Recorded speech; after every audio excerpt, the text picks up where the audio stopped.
Alhamdulillah al-wahidil qahhar al-azizil ghaffar muqaddiril aqdar wa mukawwiril layli 'ala an-nahar wassalatu wassalamu ala sayyidil abrar nabiyyina Muhammadin al-mukhtar wa alihi al-athhar wa ashabihi al-akhyar 'adada ni'amillahi wa ifdalihi. Subhanaka la nuhsi thana'an kama athnayta 'ala nafsik. Subhanaka la 'ilma lana illa ma 'allamtana innaka antal 'alimul hakim. Wa tub 'alaina innaka antat tawwabur rahim. Wa la haula wa la quwwata illa billahil 'aliyyil 'azim. Faqad qala Allah ta'ala fi kitabihil karim, Ya ayyuhalladzina amanu kutiba 'alaikumus shiyam kama kutiba 'alal ladzina min qablikum la'allakum tattaqun. Wa qala nabiyyuna Muhammadun sallallahu alaihi wasallam, man shama ramadhana imanan wa ihtisaban ghufira lahu ma taqaddama min dhanbihi wa ma ta'akhkhar. Amma ba'd. Segala puji kita haturkan kehadirat Allah Subhanahu wa taala. Dengan rahmatnya, dengan keridhaannya kita bisa berhadir. Taufik dan hidayahnya membuat kita tergerak untuk turun, untuk masuk, untuk naik ke dalam masjid, melaksanakan ibadah perintahnya.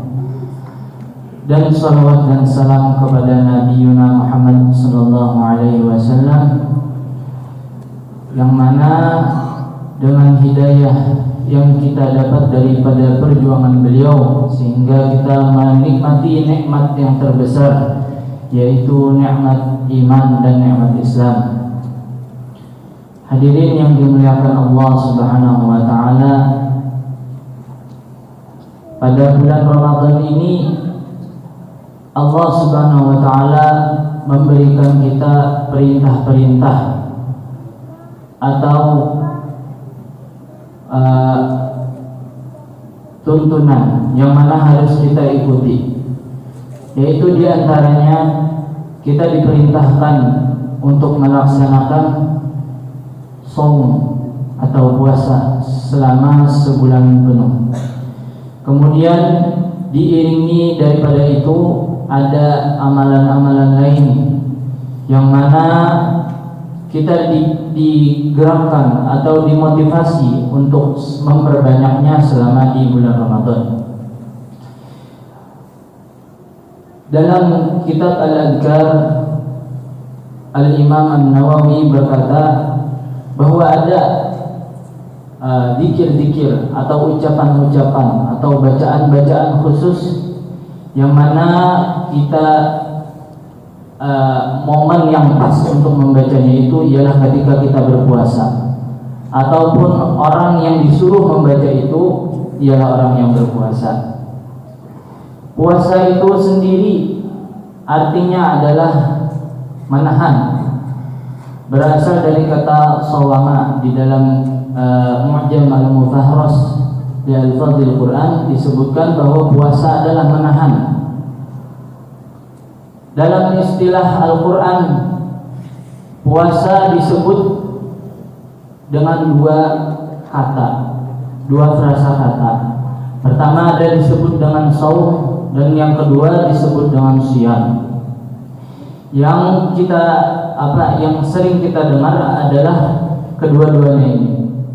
Kemudian di dalam Al-Quran tersebut, kata shiyam ini yang banyak diungkapkan, sebagaimana di dalam ayat Ya ayyuhalladzina amanu kutiba 'alaikumus shiyam, wahai orang-orang beriman, kalian diperintahkan untuk berpuasa.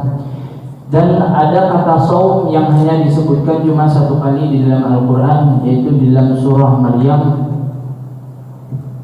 ketika Maryam alaihissalam mengucapkan kepada Allah, dia bernazar kepada Allah untuk berpuasa ketika sudah melahirkan Isa, Nabi Isa. Ini nadartu lirrahmani shauma. Sesungguhnya saya bernazar kepada Yang Maha Pengasih untuk melakukan shaum atau puasa. Perbedaan kedua kata ini, saum dan siam, memiliki perbedaan yang cukup signifikan. Untuk kata siam ini bermakna kita menahan diri daripada makan, minum, kemudian hal-hal yang membatalkan secara syariat terhadap puasa kita. Sedangkan kata saum bermakna lebih dalam, yaitu kita membatasi diri kita daripada hal-hal yang tidak disukai, hal-hal yang lalai selama bulan Ramadan khususnya, dan ketika berpuasa pada umumnya. Di dalam kitab Al-Azkar tadi, Al-Imam Nawawi mengatakan, meriwayatkan sebuah hadis daripada Rasulullah SAW yang mana menceritakan jika kita berpuasa kemudian ada orang yang menawari kita makan atau menawari kita minum, atau ada orang yang menggoda puasa kita diperintahkan oleh Rasulullah SAW untuk mengatakan bahwa saya ini sedang puasa, berkata dengan lafaz inni shaim, dan lafaz ini diucapkan dua kali. Rasulullah SAW menyuruh kita untuk mengucapkannya dua kali atau lebih daripada itu. Apa hikmah dibalik dua kali ucapan inni shaim ini? Hikmahnya adalah, pertama, kita mengatakan, menegaskan kepada orang yang menggoda kita tersebut bahwa saat ini kita sedang berpuasa. Dan lafaz yang kedua kita ucapkan untuk diri kita sendiri, bahwa kita harus meneguhkan diri kita, meneguhkan niat kita bahwa kita saat ini sedang berpuasa. Biasanya godaan-godaan seperti ini datang di kala luar Ramadan, puasa-puasa sunnah. Di Indonesia, alhamdulillah kita mayoritas muslim, sehingga saudara-saudara kita, teman-teman kita hampir tidak ada yang menggoda atau mengganggu puasa kita. Lain halnya misal kita di luar negeri atau di negeri yang mana penduduk muslimnya kurang. Ketika kita melihat ada makanan ataupun ada hal-hal yang menggoda kita, maka kita harus menegaskan kepada diri kita bahwa saat ini kita sedang berpuasa. Kemudian ucapan lain yang mana kita diperintahkan oleh Rasulullah SAW memperbanyaknya ketika bulan puasa, yakni ialah berdoa kepada Allah Subhanahu Wa Taala. Rasulullah SAW bersabda, "Salatun la turaddu da'watuhum as-shaim hatta yuftir wal imam al-'adil wa da'watul mazlum," fi hadits ma rawahu Tirmidzi. Rasulullah SAW mengatakan bahwa ada 3 doa yang tidak akan tertolak. Pertama, doanya orang yang berpuasa sehingga dia berbuka. Kemudian yang kedua, doanya pemimpin yang adil. Dan yang ketiga, doa orang yang terzalimi.